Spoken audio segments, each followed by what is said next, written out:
el mismo autor, lo podemos ver por muchas evidencias que están mismo allí en el texto bíblico y por muchas evidencias que la misma tradición de la iglesia ha sostenido y ha llevado adelante. Pero creo que el mismo texto bíblico nos da esta pauta que aun si no supiéramos quién fuera el autor, nos damos cuenta que el mismo autor escribe estos dos libros. Así que tenemos que pensar, tenemos que tener presente en nuestra mente que Lucas no solamente se está dedicando a querer escribir el Evangelio y contarnos una historia de Jesús, Lucas está pensando en contarnos toda la historia. El Evangelio, lo que conocemos como el Evangelio de Lucas, es una parte, pero el libro de Hechos es toda la investigación que Lucas ha realizado y la quiere compartir con esta persona amiga, con este creyente fiel y compañero que es Teófilo.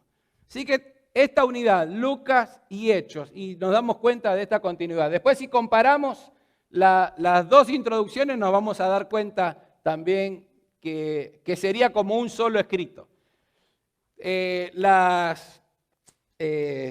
Los descubrimientos arqueológicos nos muestran la cantidad del tamaño del libro de Hechos y el tamaño de Lucas. Lucas es casi la mitad, entonces no existe un rollo más largo que el de Hechos. Era imposible escribir estos dos en un solo rollo, por eso tiene que utilizar dos tratados distintos. Es de un costo económico altísimo, hermano. Yo creo que nunca pensamos en esas cosas. Creemos que el que se sentó a escribir y escribió y hoy nos quedó, ¿no? Medio hasta casi por un producto de la casualidad, cómo llegaron las cosas hasta el día de hoy. Todo esto requiere de tiempo, esfuerzo e inversión económica. Escribir no era tan fácil como el día de hoy. No todos escribían, no todos tenían este potencial. Conseguir estos rollos eran de un costo altísimo. Poder usar el tiempo para poder escribirlos era otro tiempo y otro costo. Y comúnmente se utilizaba una persona que era el que escribía, que también había que pagarle el trabajo que realizaba. Yo no sé muy bien cuáles son los valores que hoy se están calculando en esto, pero algunos han hecho como sería una traducción, una equivalencia de los costos, y estamos hablando de millones de dólares de inversión, el día de hoy sería, para poder tener esto escrito. Por eso es tan importante que podamos descubrir lo que el texto bíblico nos dice y nos enseña, lo que está escrito y todo lo vivo que está allí adentro. Ustedes me han escuchado muchas veces usar la palabra del contexto, lo importante que es el contexto. Porque justamente todo este contexto nos ayuda a entender mucho mejor lo que tenemos que hacer aún el día de hoy. Aunque nuestro contexto sea distinto. Aún podríamos decir es un milagro que esto que fue burlado por muchos años y lo sigue siendo, esto que ha sido perseguido, prohibido, quemado, continúe con vida. Y que todavía hay gente que la está leyendo. Algunos de los escritos más antiguos que está acá tienen más de 4.000 años. Fue escrito en otro idioma, en otra cultura, en otro contexto, en otra sociedad, en otra tierra. Y tiene vigencia aún el día de hoy. Por esa razón es tratar de descubrir lo que el mismo texto nos enseña a cada uno de nosotros. Por eso quería resaltar primero esta unidad que tiene el Evangelio de Lucas con el libro de los Hechos. El segundo punto que veíamos el otro domingo tiene que ver con el propósito por el cual Lucas escribe este evangelio o esta investigación. Vaya rapidito una vez más. Lucas capítulo 1, versículos del 1 al 4. Ahí él dice que quiere poner en orden todas las cosas que han sucedido. todo lo que ha sucedido, y es ciertísimo, todos los hechos que Lucas y Teófilo le han enseñado, lo que la iglesia le ha enseñado, Lucas dice, yo lo he investigado y quiero poner en orden todo esto. ¿Para qué? Y ahí dice el propósito. Para que tu fe sea una fe verdadera, una fe sólida.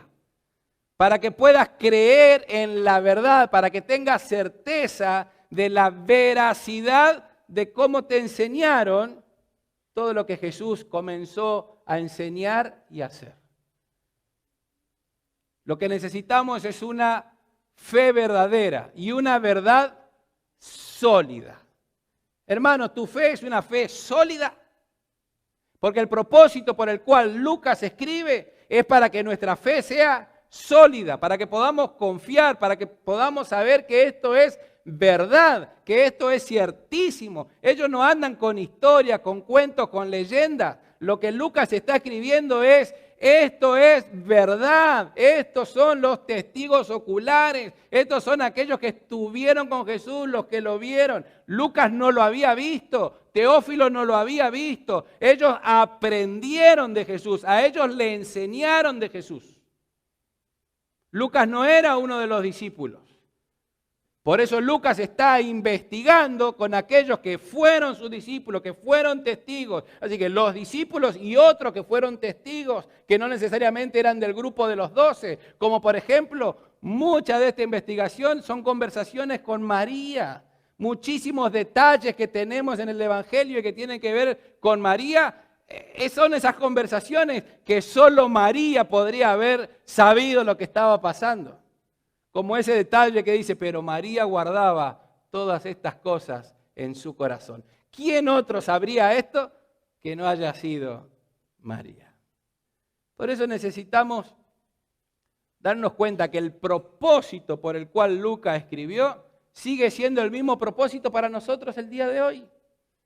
Hermanos, lo que tenemos en nuestras manos es para que sepamos que nuestra fe es verdadera y que nuestra fe sea sólida. Que usted sepa lo que cree, usted sepa en quién cree y por qué, que esto otra vez no son leyendas, no son historias que nos han contado, que sería lindo creer. No, podemos creer porque es verdadero. Vale la pena creer porque es verdadero. Y ese es el testimonio que Lucas está contando y lo quiere transmitir a Teófilo. Y ese es el tercer punto que veíamos el domingo pasado. Lucas lo que hizo fue compartir esto con un amigo. Su investigación, su búsqueda de la verdad, lo llevó a compartir esto con Teófilo. Y el desafío que hacíamos el domingo pasado es, ¿por qué no hacemos esto también nosotros? Esto es lo que tenemos que hacer cada uno de nosotros. Lo que hemos aprendido del Señor y lo que necesitamos investigar del Señor, involucrarnos en saber con toda certeza, compartirlo con un amigo. Lucas se podía haber guardado toda esta investigación. Podría haber sido una intriga para él, investigar, buscar toda la información y quedarse. Esto que he creído es totalmente cierto y se lo guardaba para él solo. Pero el solo hecho de compartirlo con un amigo nos enseña algo. Hermanos, yo no creo que Lucas haya pensado ni en usted ni en mí que 2000 años después estaríamos leyendo lo que él escribió, el producto de su investigación. No creo que él haya estado pensando en eso. Creo que el Dios que lo inspiró y lo guió a la escritura, bueno, ese sí estaba pensando en nosotros. Pero este Lucas, por el solo hecho de compartirlo con un amigo, hoy tenemos eso. Hermano, lo que tú compartas con un amigo, tu fe compartida con un amigo, tu fe compartida con tu familia, tu fe compartida con otros, no sabes hasta dónde Dios la puede hacer llegar. Pero alguna vez alguien compartió la fe con mi abuelita. Y mi abuelita compartió la fe en su casa y su madre se convirtió, su familia se convirtió y hoy estamos hablando de los abuelos que fueron pastores, los hijos que fueron pastores, los nietos que son todos pastores y ahora bisnietos que también están estudiando en el seminario. Usted no puede saber hasta dónde puede llegar lo que usted comparte con otro, porque eso es justamente la palabra viva de Dios. Ahora, cuando uno se calla, cuando uno cierra la boca, cuando uno no comparte la fe que uno tiene, ¿para qué tenemos fe? ¿Será esa la fe que Dios ha querido depositar en nuestras vidas? Una fe, arreglátela sobre la, cree esto y guardátela para vos porque es solamente para ti. No, esa no es la fe bíblica. La fe bíblica es, esta fe te alcanza, te es suficiente para ti, pero es para compartirla. Por eso justamente aquellos que creyeron, esto es para nosotros, guardémonos, no la compartamos con nadie, Dios se enoja. Se enoja con el pueblo de Israel porque fue egoísta y no lo quiso compartir con los demás. Tiene que cambiar las cosas, sacudir la historia. Y Lucas nos quiere hacer pensar y poner nuestra mirada en este plan de Dios, que Dios quiere que todos lleguemos al conocimiento de Dios, que todos sepamos que esto es una verdad verídica, si vale la pena, si se puede decir así, una verdad verdadera, una verdad cierta, ciertísima, como dice Lucas. Estos 3 puntos, la unidad, el propósito y el compartirlo con un amigo. Eso es lo que vimos el domingo pasado. Si usted no vino el domingo pasado, bueno, ya tiene aquí un resumen. Y si usted vino el domingo pasado, lo veo que me está mirando como si la primera vez que estoy predicando esto, así que viene bien también el poder recordarlo. Y hoy quisiera que veamos al menos otras 3 características que siguen estando solamente en estos 4 primeros versículos. Fíjense que todavía no entramos al Evangelio, es como una pequeña introducción, un prefacio de lo que Lucas está enviándole a su amigo Teófilo. Estoy haciendo como tiempo para que cuando terminemos de leer todo el Evangelio según San Lucas en estos 21 días, podamos comenzar con mucho esfuerzo. Y acá le voy a pedir ayuda en sus Biblias, que busquen el pasaje y que podamos entonces comprobarlo. Lo primero es hablar del autor. Técnicamente el Evangelio de Lucas es anónimo. En ninguna parte dice yo Lucas. No hay. Y era muy común en la escritura ser una escritura anónima. Así que en ninguna parte de la escritura dice que Lucas es el autor. Pero podemos saber, por cómo está escrito y por esto que hablábamos hoy, que Lucas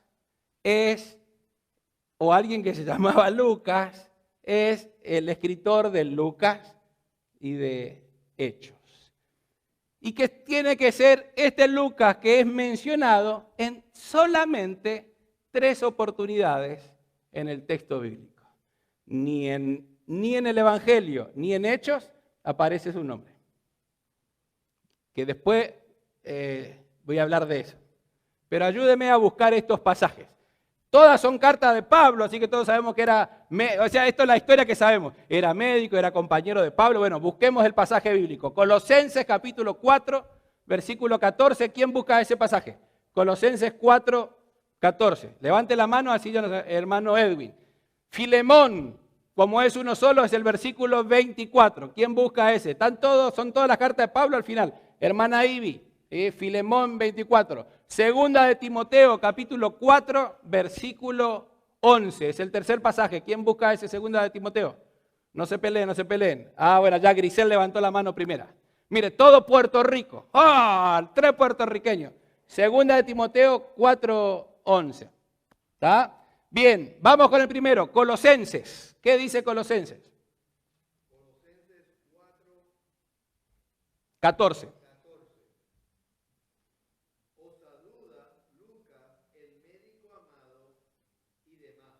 Ah, bien, hasta ahí. Bueno, ahí Pablo está escribiendo y teniendo una lista larga y entre eso quienes están saludando en esta carta es Lucas. ¿Y quién es Lucas?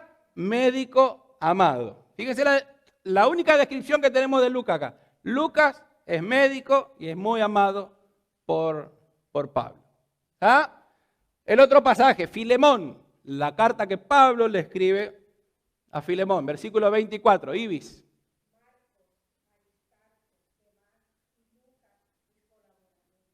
Colaborador, acá lo menciona en una lista de estos, son mis colaboradores. Así que Lucas es un médico amado por Pablo, Lucas es un colaborador. Nos podríamos haber quedado con la información que era médico, como muchas veces pasa al médico, viene, está, visita, atiende y se va, y no tiene nada que ver con la persona. Pero acá tenemos información que Pablo nos da, este es médico, y este médico es un colaborador en su trabajo, en su ministerio. Vamos a la de segunda de Timoteo, capítulo 4, versículo 11.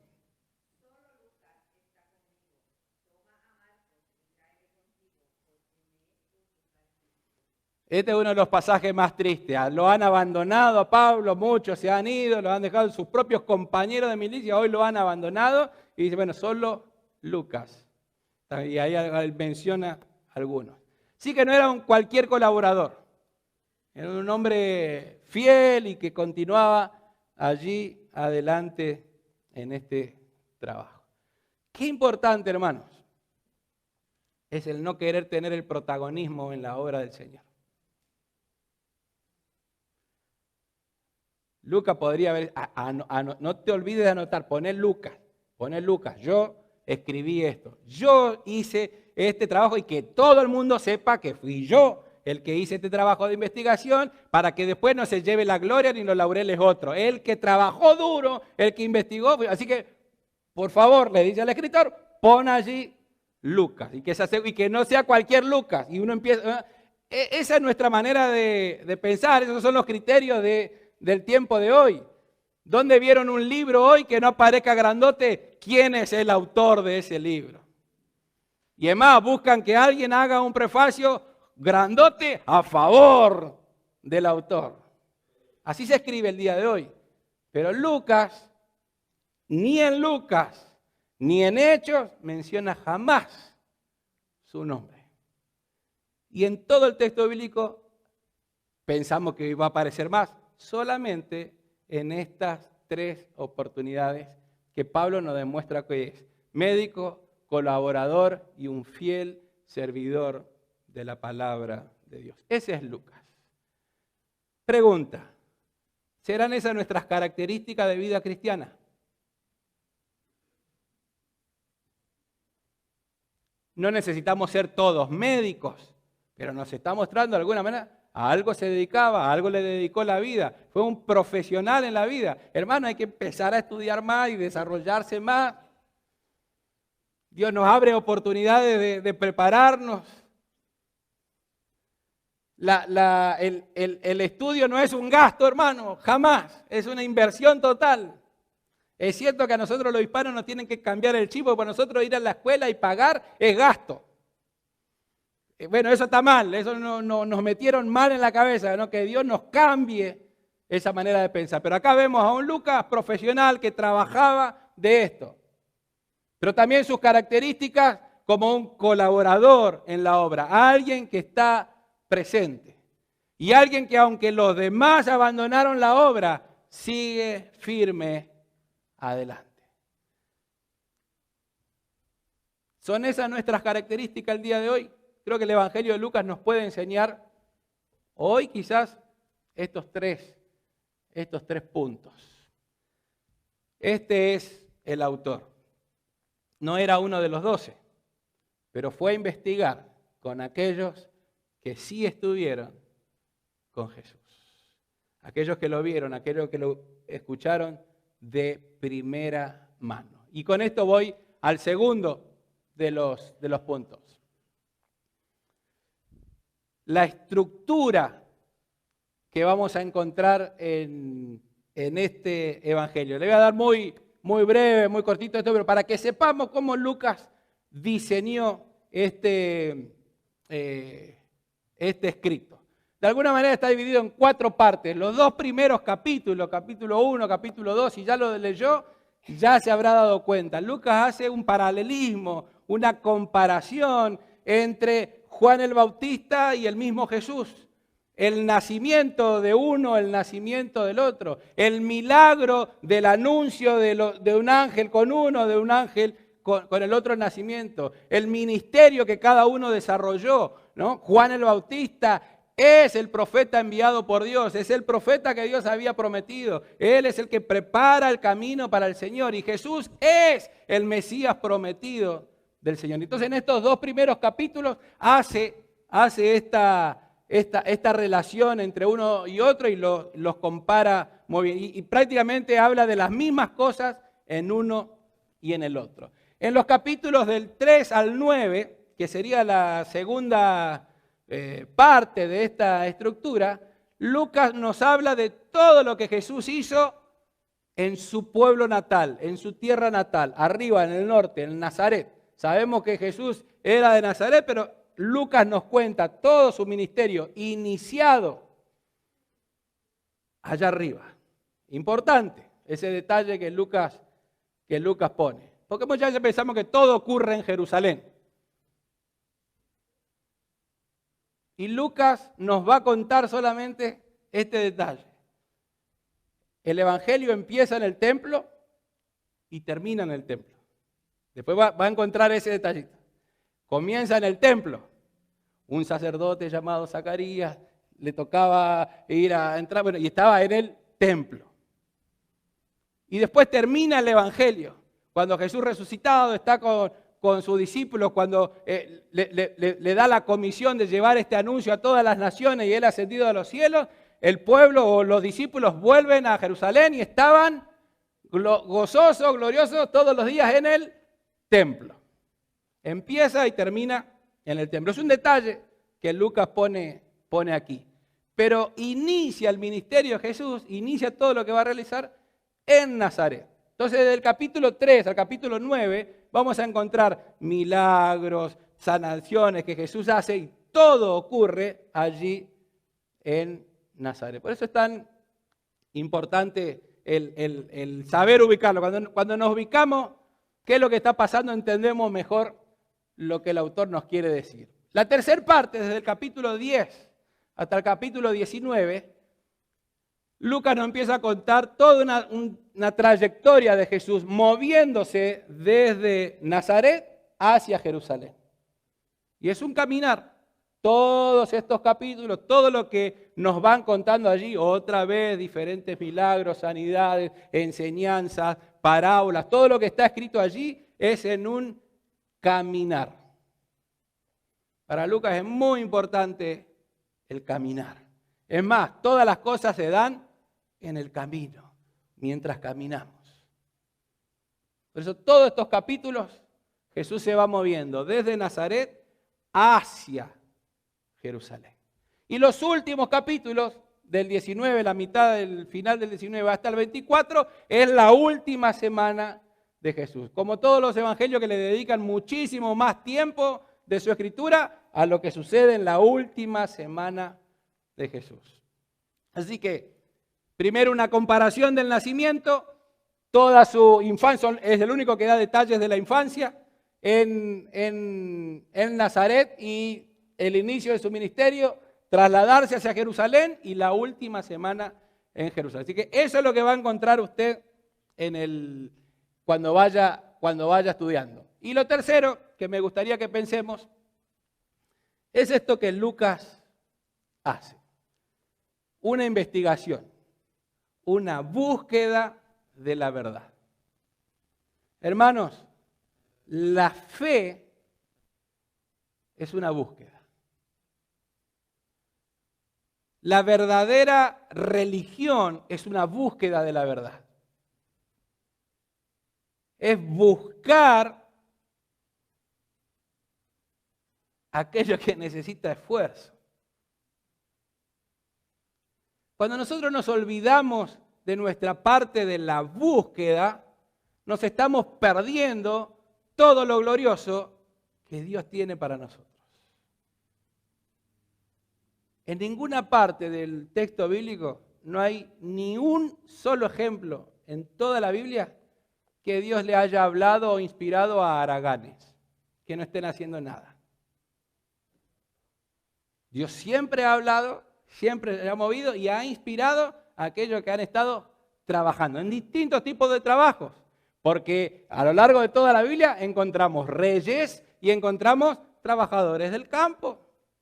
Y encontramos a pastores que cuidaban ovejas, que eran despreciados. Y encontramos a pescadores que estaban remendando sus redes, pero estaban trabajando, no estaban sentados con los brazos cruzando, esperando, disfrutando de la vida y decir qué lindo que es y a ver qué Dios tiene para mí. Lucas nos enseña que la verdadera fe es una búsqueda constante de la verdad, una investigación a ciencia cierta de ir hasta lo máximo, me quedo con la historia, no, voy a ver quién dijo esto y voy a hablar con esa persona. Eso es lo que Lucas hizo. Nuestra vida, nuestra lectura bíblica ha de ser una verdadera investigación, una búsqueda de la verdad. Por eso pongo este detalle de la inspiración que está en la próxima imagen. Inspiración y la investigación. Lucas en ningún momento aquí nos cuenta que ha sido inspirado por Dios. Nos cuenta que ha investigado, que ha trabajado duro, con mucho esmero. Usa la palabra. Así es la manera que Lucas enfrenta esto. Creo que muchos cristianos el día de hoy esperamos mucho en la inspiración de Dios como si fuese una varita mágica que llega. Algo que de la nada Dios nos inspira y nos hace hacer algo. Lucas nos está enseñando con este evangelio que es cuando busco, cuando investigo, cuando me esfuerzo, cuando voy en la vida, Dios va trabajando y esa es la inspiración que Dios utiliza. Hermanos, si esperamos que Dios haga algo a través de nosotros con los brazos cruzados, no lo va a hacer, no es la manera de hablar de Dios. Dios nos anima y nos exhorta a que todo lo que hemos hecho nos sigamos esforzando, sigamos adelante y en medio de ese obrar Dios mete su mano y pone y lo hace totalmente distinto. Él después se lleva toda la gloria porque después nos damos cuenta que Él hizo todo, pero a Lucas le costó esfuerzo, trabajo, dinero poder llevar esto adelante. La búsqueda de la verdad. ¿Cómo leemos la Biblia? ¿A la ligera o buscamos la verdad? Creo que es justamente Lucas el que usa una y otra vez esta frase. Buscad y hallaréis. El que busca, encuentra. Este es un desafío que Lucas pone constantemente en boca del Señor. Buscar y encontrar. Y le voy a pedir que vaya conmigo a este pasaje y termino con esto. Proverbios. Que lo busque, por favor. Proverbios, capítulo 2. No podemos quedarnos con una lectura ligera del pasaje bíblico. No podemos pensar que de esa manera le vamos a sacar el jugo o que el propósito de Dios en el texto bíblico se va a cumplir en nuestras vidas si nosotros lo tratamos a la ligera. Nuestra verdadera búsqueda tiene que ser como aquel que trabaja en minería. ¿Alguno trabajó en minería? ¿Alguno fue minero? No. Así que si le miento, no van a saber si le estoy mintiendo ahora, no. Pero nos hemos imaginado o hemos visto películas de aquel que trabaja en la mina. Trabaja en condiciones que no son las mejores. Que cada tanto tienen que ir apuntalando cosas para que no se le venga, pero su afán de encontrar lo que están buscando, el oro o el mineral que están buscando, es una búsqueda constante, minuciosa. Y trabajar y seguir. Y hay días y días y días que no se encuentra nada.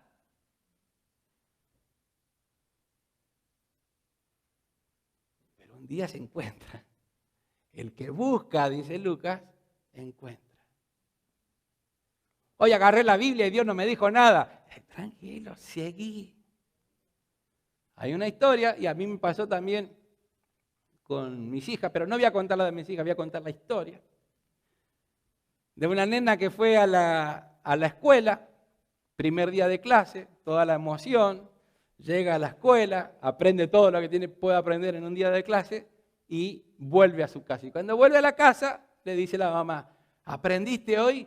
Sí. Dice, ¿aprendiste mucho? Y la nena dice, Parece que no, porque mañana tengo que volver otra vez. Hermano, la cantidad de cristianos que tenemos que van un día a la palabra de Dios y quiere que le alcance para toda la vida. Hay que ir todos los días. Hay que seguir aprendiendo. Todos los días. Eso es disciplina. No sé si a la nena le gustaba o no le gustaba aprender, pero la disciplina de ir a la escuela la hizo aprender. Hermano, nuestra búsqueda de las cosas de Dios tienen que ser como una mina, como un tesoro. Hay que seguir yendo todos los días. Bueno, ¿encontró el pasaje de Proverbios? Capítulo 2. Fíjese lo que dice. Voy a leer el versículo 4. Proverbios capítulo 2, versículo 4. Si la buscas como a la plata, y no está hablando del billete, no. Al minero que está buscando la plata, así hay que buscar. Si la buscas como a la plata, como a un tesoro escondido, entonces comprenderás el temor del Señor y hallarás el conocimiento de Dios.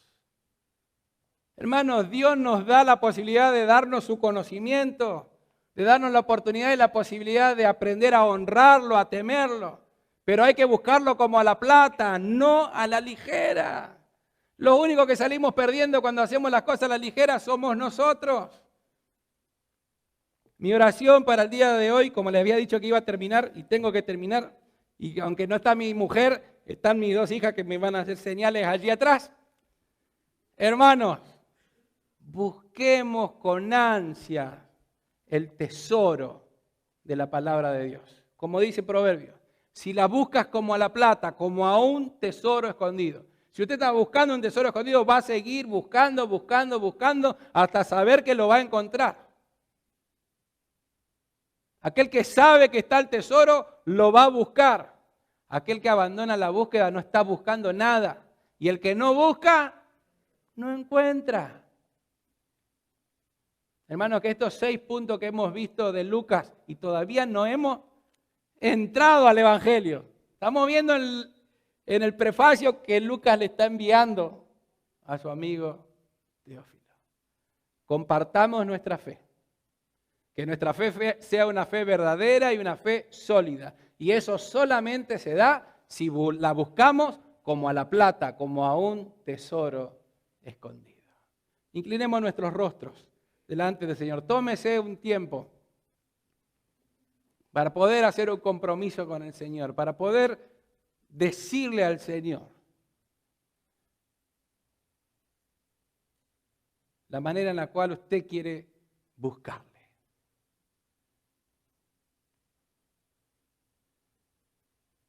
Tenemos que saber que Dios no juega a la escondida. No hay que buscarlo porque Él se anda escondiendo. Nuestro esfuerzo ha de ser de la búsqueda como un tesoro escondido. Pero sepa con toda seguridad que Dios es el que nos invita a buscarle, que Dios es el que está adelante, que Dios es el que nos ayuda en el esfuerzo y en el caminar de esa búsqueda, y es que es Dios mismo el que se da a conocer y toda su sabiduría está alrededor nuestro, la pone en nosotros. La palabra de Dios, la Biblia, sigue siendo el único libro donde cada vez que nosotros lo leemos, el autor se sienta al lado nuestro y nos explica lo que allí está escrito. Señor, gracias por darnos el privilegio, la oportunidad de conocerte. Gracias por haber dejado que tu palabra escrita pueda estar en nuestras manos con tanta facilidad. Señor, somos agradecidos contigo de que a lo largo de toda la historia tú has tenido el cuidado para que esto llegue a nuestras manos. Tu interés está en que te sigamos conociendo y que otros que aún no te conocen puedan hacerlo. Señor, que seamos buscadores de una verdad sólida en tu palabra. Y que al mismo tiempo sepamos compartirlo con nuestros amigos. Esa fe y esa verdad sólida pueda ser compartidos con otros que aún no te conocen. Señor, que esta semana que vamos a comenzar la podamos comenzar aferrados a tu palabra, en tu verdad, que tú nos sostengas en tus poderosas manos. Que podamos tener nuestra confianza en ti. Como oramos hoy de todas nuestras necesidades, Señor, ya están en tus manos. Salimos de este lugar descansados, porque lo que era una carga, hoy tú la llevas. Señor, que la exhortación y el desafío de buscarte más y más, como a la plata, como un tesoro escondido, siga ardiendo en nuestros corazones para que lo pongamos en práctica. En el nombre de Jesús oramos. Amén.